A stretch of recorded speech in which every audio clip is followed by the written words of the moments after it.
The Nile is already a war plan. Egypt has stated, in writing, that any upstream diversion of the Nile's flow constitutes an act of war. Ethiopia built one anyway. The grand Ethiopian Renaissance Dam, the largest hydroelectric project in Africa, began filling in 2020, and no bilateral treaty exists to govern what happens next. This is not a diplomatic dispute.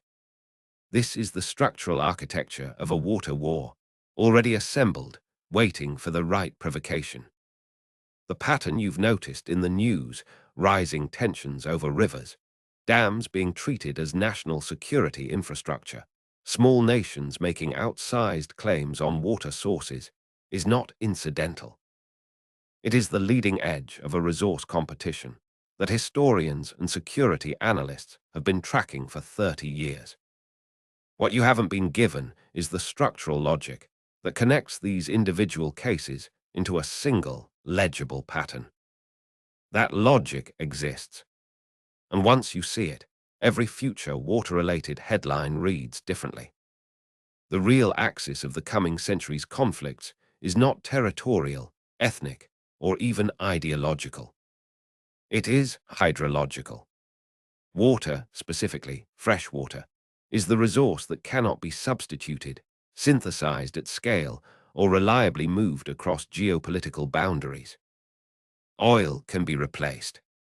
Water cannot.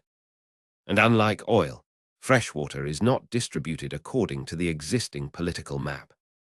Start with a fact that almost no mainstream coverage front-loads. Freshwater constitutes approximately 2.5% of all water on Earth, and of that, roughly 69% is locked in glaciers and ice caps. The accessible freshwater, the water that feeds rivers, fills aquifers, supports agriculture, amounts to less than 1% of the planet's total water supply. You are living in a world that runs on a margin so thin that most people, if they understood it, would describe it as a design flaw.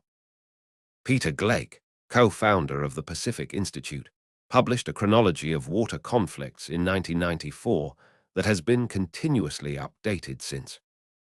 As of his most recent editions, that database documents over 1,200 water-related conflicts across recorded history, roughly half of them occurring after 1990. The acceleration is not coincidental. It tracks the intersection of population growth, climate-driven hydrological disruption, and the delayed maturation of infrastructure projects begun during the Cold War. Three variables converging at the same moment. That convergence is now. Here is the pattern you've already sensed. Rivers don't follow borders. The world has approximately 310 international river basins, shared by 2 or more sovereign states, supporting roughly 40% of the global population. The Mekong flows through 6 nations. The Nile through 11. The Tigris-Euphrates system is shared between Turkey, Syria, and Iraq, 3 countries with deep mutual hostility. In every one of these cases, the upstream nation holds structural power over the downstream nation that no treaty reliably neutralizes. Strategists call this hydro-hegemony. The concept was formalized by Mark Zeitoun and Jerome Warner in their 2006 paper, Hydro-Hegemony, a framework for analysis of transboundary water conflicts, published in Water Policy. Zeitoun and Warner argued that water conflicts are rarely symmetrical. They are almost always exercises of power by basin-dominant states over weaker downstream neighbors.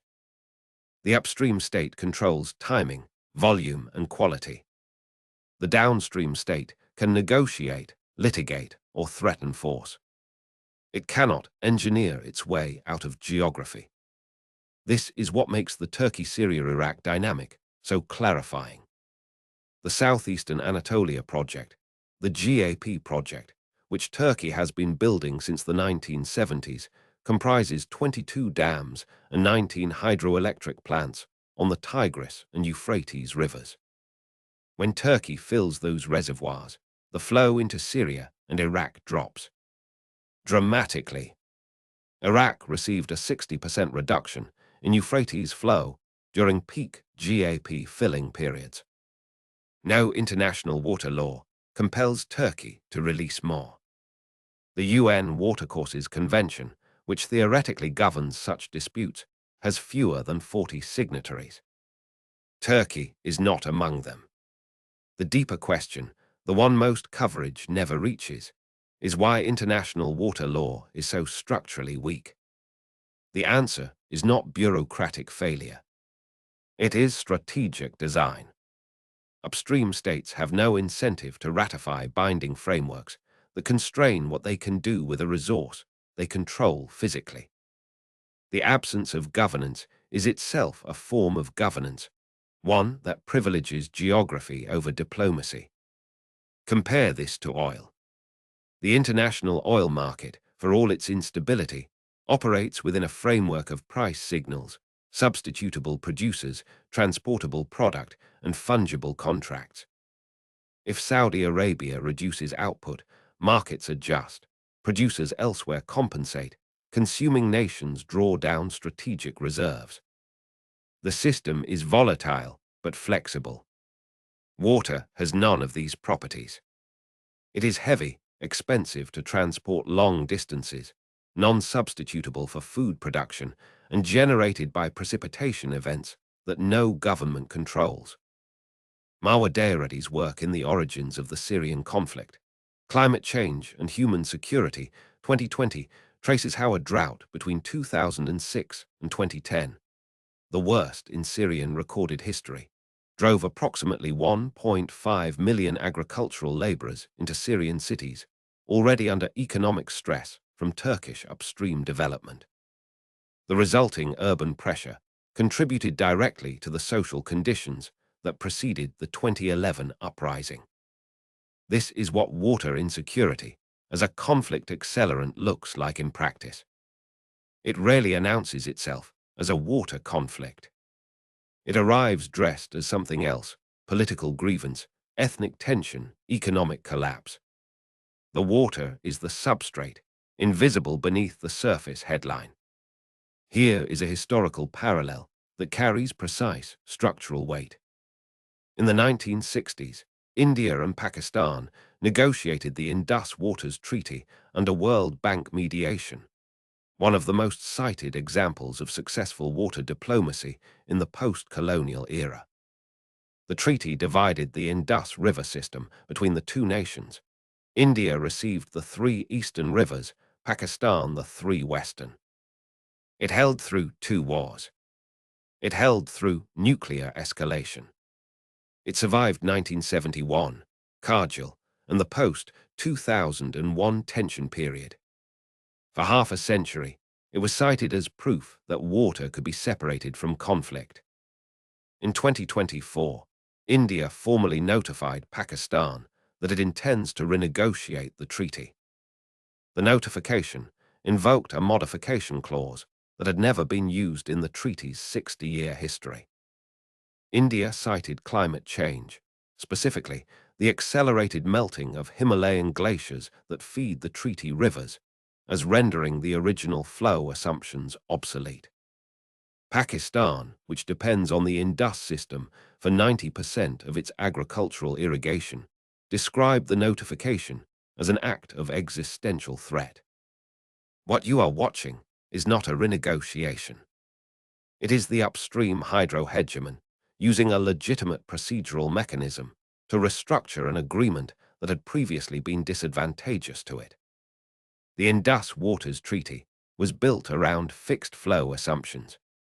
Climate change has made those assumptions wrong. And in making them wrong, it has handed the upstream state, India, a structural argument for extracting concessions from the downstream state, Pakistan, that would have been politically impossible to demand outright. The concept that makes this legible is what analysts call the security dilemma applied to shared resources, a phenomenon described in Robert Jervis's Perception and Misperception in International Politics 1976 as the structural condition in which one state's defensive actions are experienced as offensive threats by neighboring states, producing escalation no actor intended. In water terms, when India builds storage capacity to buffer against glacier melt, Pakistan reads it as preparation for flow restriction. When Ethiopia builds the GERD to develop its economy, Egypt reads it as a weapon. Neither reading is irrational. Both are applications of the same hydro-hegemonic logic to the same scarce resource. The structure produces conflict even when the individual actors are not seeking it. And this is the piece that most analysis misses. Water wars are not primarily conflicts between hostile states. They are conflicts that the structure of shared hydrology generates despite the preferences of individual governments. The Nile Basin states largely do not want war. They cannot afford it militarily, economically, or diplomatically. What they want is water security. The pursuit of water security by upstream states, pursued through infrastructure, is experienced as a direct security threat by downstream states. That structural contradiction does not resolve through goodwill. It resolves through force, treaty, or one side's capitulation. Consider the aquifer problem, which operates on a completely different timescale but is no less consequential. Shared groundwater, transboundary aquifers, is governed by even less international law than surface water. The Guarani Aquifer, shared by Argentina, Brazil, Paraguay, and Uruguay, is the largest in the world. There is a framework agreement. It is non-binding. The Arabian Aquifer system, shared between Saudi Arabia and Yemen, is being extracted at a rate that has no precedent in the hydrogeological record. Saudi Arabia's fossil water deposited millennia ago, non-renewable on any relevant human timescale, is being drawn down to produce wheat that costs more to grow than it would cost to import. Yemen, downstream in every sense, has already experienced aquifer collapse in parts of the country. The capital, Sana'a, was projected by multiple UN studies to become the world's first capital city to run out of water. The conflict that has consumed Yemen since 2015 is formally a civil war with foreign intervention. Its substrate is a country that cannot feed or water itself without external dependency. Aaron Wolf, director of the program in Water Conflict Management and Transformation at Oregon State University, has spent decades mapping the relationship between water stress and conflict. His finding, published across multiple peer-reviewed studies, including his co-authored work in international security, is counterintuitive. Water scarcity alone does not reliably produce war between states. What produces war is rapid change in access. Populations can adapt to chronic scarcity. They cannot adapt to sudden deprivation. The dam that fills, the river that is diverted, the aquifer that collapses, these are sudden events that produce sudden crises. The GERD did not create Egypt's water insecurity. It accelerated it. That acceleration is the trigger mechanism. Here is the pattern you've already seen in the South China Sea that applies directly to water. China's construction of artificial islands and its assertion of historical claims over international waters was not primarily about oil or fishing rights. It was about strategic positioning in advance of resource competition that Chinese long-range planners identified decades ago. China controls the Tibetan plateau, the third pole, which is the source of the 10 major rivers that supply fresh water to approximately 2 billion people across South Asia and Southeast Asia. The Mekong, the Brahmaputra, the Salween, the Irrawaddy, the Yellow, the Yangtze, all originate in Chinese-controlled territory.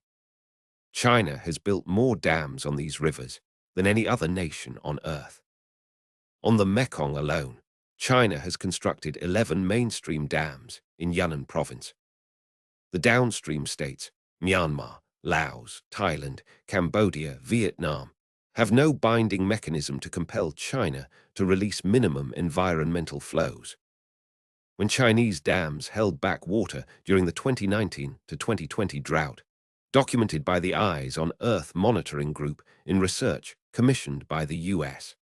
State Department, downstream river levels dropped to historic lows while Chinese reservoirs remained at near full capacity. China disputed the methodology.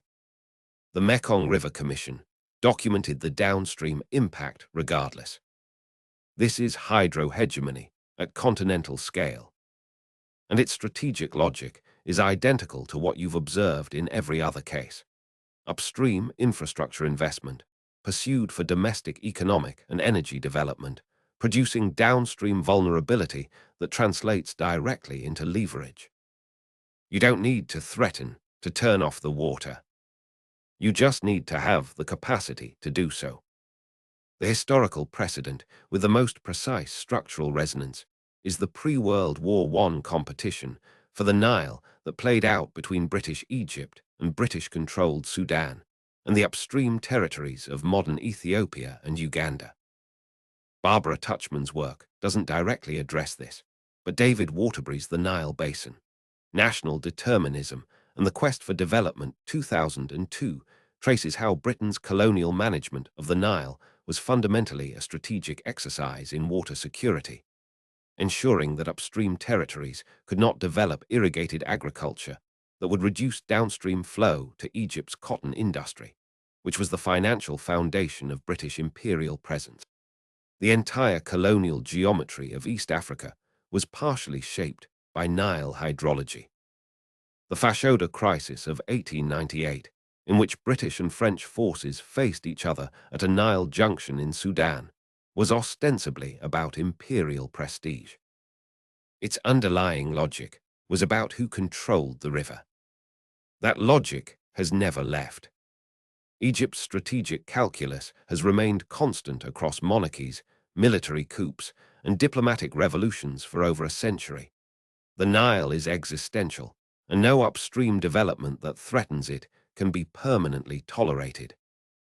Egyptian military planning has included Nile defense scenarios since the 1950s.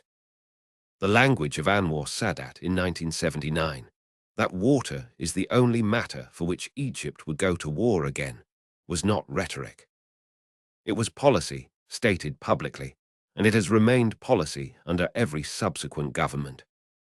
Now translate that historical logic into the present moment.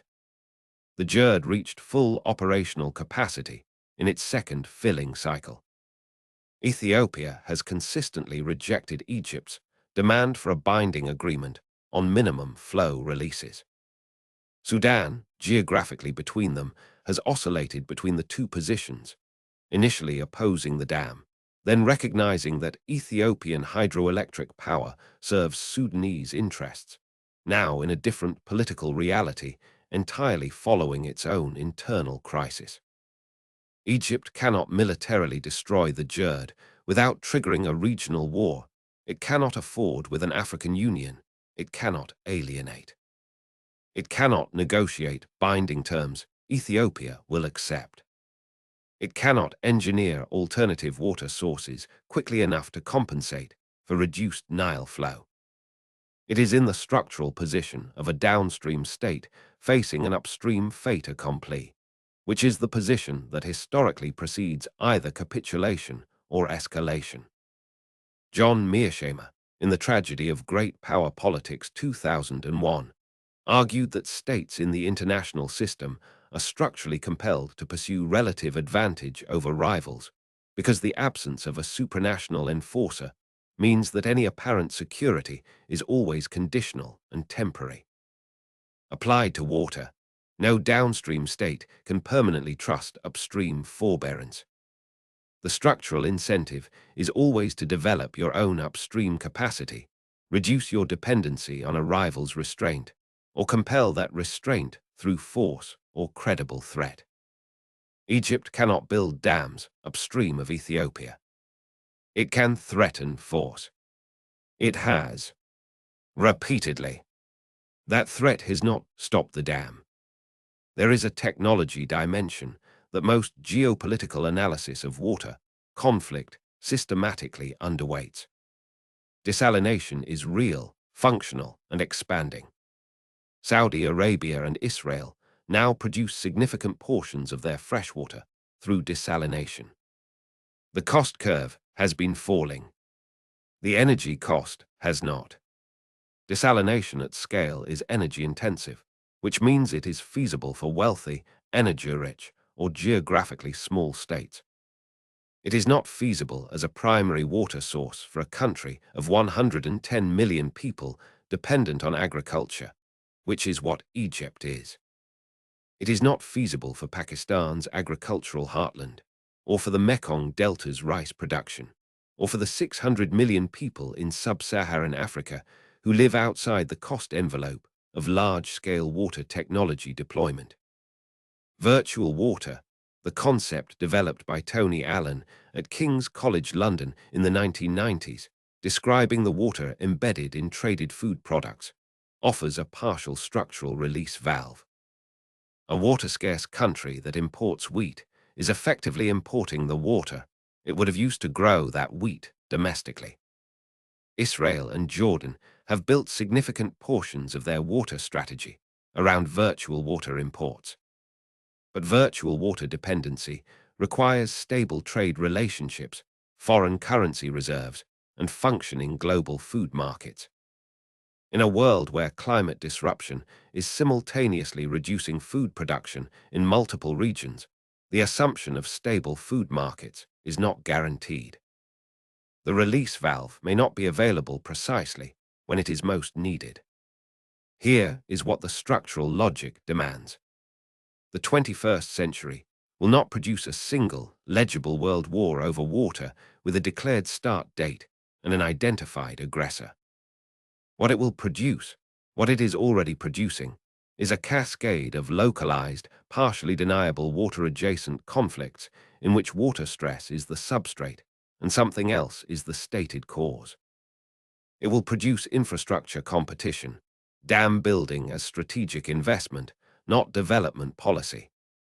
It will produce alliance structures built around river basins rather than ideological blocks.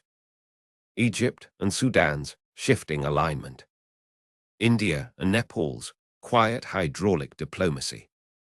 China's relationships with Mekong downstream states, which are simultaneously trade partnerships and implicit leverage arrangements. The map of 21st century great power competition will be partly readable as a map of freshwater control. The specific phrase that historians and security analysts use for this is hydropolitics, the intersection of water resource management and political power.